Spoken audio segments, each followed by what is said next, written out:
But in reality, the main emphasis of the KGB is not in the area of intelligence at all.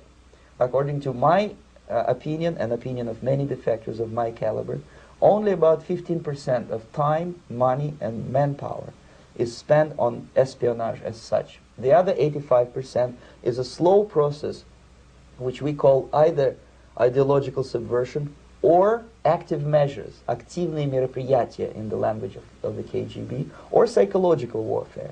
What it basically means is to change the perception of reality of every American to such an extent that despite of the abundance of information, no one is able to come to sensible conclusions in the interests of defending themselves, their families, their community, and their country. It's a great brainwashing process which goes very slow, and it's divided in 4 basic stages. The first one being demoralization. It takes from 15 to 20 years to demoralize a nation. Why that many years? Because this is the minimum number of years which requires to educate one generation of students in the country of your enemy, exposed to the ideology of the enemy. In other words, Marxism-Leninism ideology is being pumped into the soft heads of at least 3 generations of American students without being challenged or counterbalanced by the basic values of Americanism, American patriotism. The result you can see.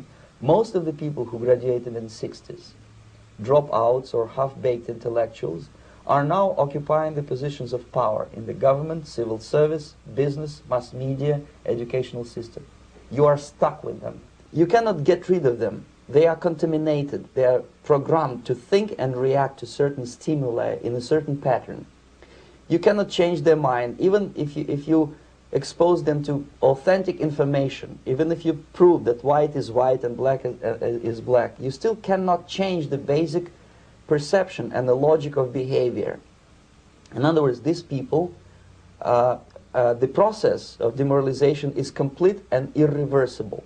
To get rid society of these people, you need another 20 or 15 years to educate a new generation of patriotically minded and common sense people who would be acting in favor and in the interests of the United States society.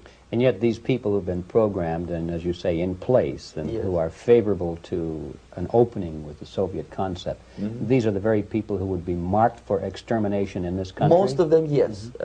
Simply because the psychological shock when they will see in future what the beautiful society of equality and social justice means in practice, obviously they will revolt. They will be very unhappy, frustrated people. And the Marxist-Leninist regime does not tolerate these people. Obviously they will join the links of dissenters, dissidents. Unlike in present United States, there will be no place for dissent in future Marxist-Leninist America. Here you can get popular like Daniel Ellsberg and filthy rich like Jane Fonda for being dissident, for criticizing your Pentagon. In future, these people will be simply squashed like cockroaches. Nobody is going to pay them nothing for their beautiful, noble ideas of equality. This they don't understand, and it will be the greatest shock for them, of course. The demoralization process in the United States is basically completed already. For the last 25 years. Actually, it's overfulfilled, because demoralization now reaches such areas where previously not even Comrade Andropov and all his experts would even dream of such a tremendous success. Most of it is done by Americans to Americans, thanks to lack of moral standards. As I mentioned before, exposure to true information does not matter anymore. A person who was demoralized is unable to assess true information. The facts tell nothing to him. Even if I shower him with information, with authentic proof, with documents, with pictures, even if I take him by force to the Soviet Union and show him concentration camp, he will refuse to believe it. until he is going to receive a kick in his fat bottom. When a military boot crashes his, then he will understand, but not before that. That's the tragic of the situation of demoralization.